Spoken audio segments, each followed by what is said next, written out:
अब बात पड़ोसी देश नेपाल की, जहां पर इस वक्त जबरदस्त सांप्रदायिक हिंसा फैली हुई है। इस हिंसा में अब तक 3 लोगों की मौत भी हो गई है, कई लोग घायल हैं। गुरुवार को कांवड़ यात्रा के रूट को लेकर के ये पूरा विवाद शुरू हुआ, जिसके बाद 2 समुदाय आमने सामने आ गए और इस दौरान दर्जनों गाड़ियों में आग लगा दी गई, इमारतों को फूंक दिया गया, दुकानें, मकान सब कुछ तोड़ दी गई। वहीं हालात को देखते हुए प्रशासन ने 4 जिलों में कर्फ्यू लगा दी है और कोशिश की जा रही है कि किसी भी तरह से शांति को बहाल किया जाए, और चाहे वो सेना का इस्तेमाल हो या फिर वायुसेना का, दोनों तरह से इस्तेमाल किया जा रहा है।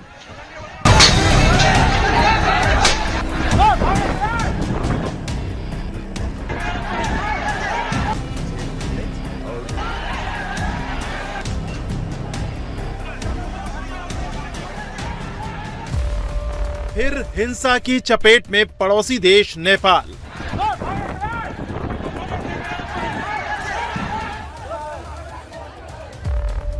आगजनी, हिंसा, पथराव, जल रहे शहर शहर।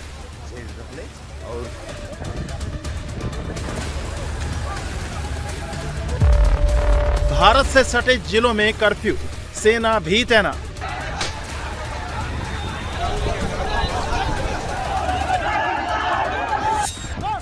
पड़ोसी देश नेपाल इस वक्त जबरदस्त हिंसा की आग से झुलस रहा है।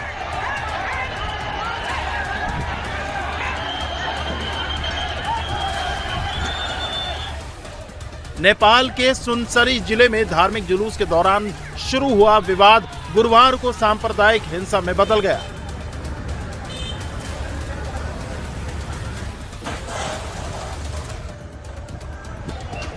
देखते ही देखते 2 समुदायों के लोग आमने सामने आ गए। कई जगह पथराव, आगजनी और तोड़फोड़ हुई।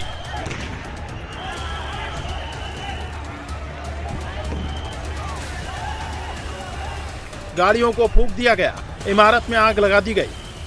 सुनसरी जिले में आगजनी के बाद काले धुएं का गुबार छा गया।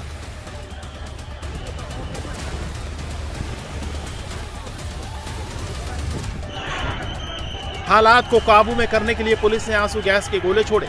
भीड़ को तितर बितर करने के लिए हवा में कई राउंड फायरिंग भी की गई।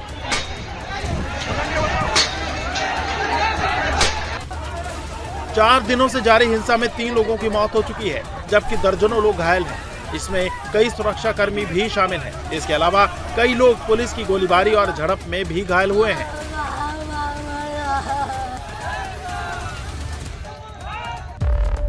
बताया जा रहा है कि हिंसा की शुरुआत देवागंज इलाके से हुई, जहां 2 समुदाय आपस में भिड़ गए। आरोप है कि मंदिर की जमीन पर मुहर्रम का झंडा लगा था, जिसका हिंदू पक्ष ने विरोध किया, लेकिन झंडा नहीं हटाया गया। इसके बाद जब कांवड़ यात्रा की शुरुआत हुई तो डीजे बचाने का विरोध करते हुए एक पक्ष ने कांवड़ियों पर हमला कर दिया। लाठी डंडे चलने लगे, पथराव हुआ, जिससे माहौल बिगड़ गया।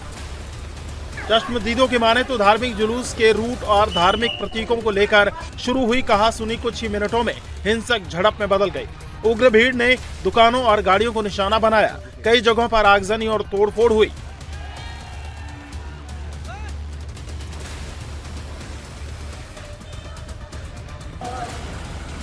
हिंसा को देखते हुए भारतीय सीमा से सटे सुनसरी, धनुषा, मोरंग और सिराहा जिलों के कई हिस्सों में कर्फ्यू लगा दिया गया।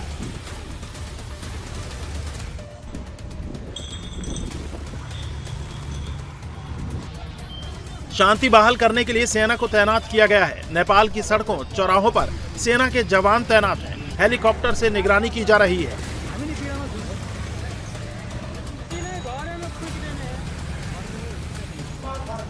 सेना के जवान गलियों में फ्लैग मार्च कर रहे हैं। प्रशासन लोगों से घरों में रहने, सोशल मीडिया पर फैल रही अफवाहों से बचने और कानून व्यवस्था बनाए रखने में सहयोग की अपील कर रहा है। यदि तपाईहरुले कर्फ्यूको उल्लङ्घन गर्नुभएमा कानुनमा बमोजिम तपाईहरुलाई कारबाही गरिनेछ र सशस्त्र प्रहरी बल प्रयोग गर्न बाध्य हुनेछ। जनसमुदाय प्रशासनले कर्फ्यू जारी गरिसकेको छ। तपाईहरु आफ्नो आफ्नो घरमा बस्दिनु होला। यदि कर्फ्यूको उल्लङ्घन गरेमा सशस्त्र प्रहरी बल प्रयोग गर्न बाध्य हुनेछ। हालात को कंट्रोल में करने के लिए नेपाल पुलिस, सशस्त्र पुलिस बल और अन्य सुरक्षा एजेंसियों की अतिरिक्त कंपनियां तैनात की गई हैं। इस बीच नेपाल के प्रधानमंत्री बालेन्द्र शाह ने हिंसा में मारे गए लोगों के प्रति संवेदना जाहिर की है। साथ ही घायलों के बेहतर इलाज के आदेश दिए हैं। नेपाल सरकार पूर्ण रूपमा गम्भीर र संवेदनशील छ। यस दुखद घटनामा परि निधन हुनुभएका हाम्रा नागरिकहरू जयप्रकाश मेहता, ओम प्रकाश मेहता र गणेश यादवप्रति म भावपूर्ण श्रद्धाञ्जली अर्पण गर्दछु। साथै शोक सन्तप्त परिवारजनहरूमा नेपाल सरकारका तर्फबाट गहिरो संवेदना व्यक्त गर्दछु।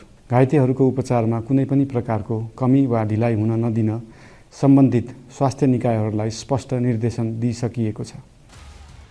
इसके साथ ही प्रधानमंत्री बालेंद्र शाह ने लोगों से शांति और सद्भाव बनाए रखने की अपील की है। बालेंद्र शाह ने कहा कि लोग अफवाहों से बचें। साथ ही उन्होंने भरोसा दिया कि दोषियों पर कड़ी कार्रवाई की जाएगी।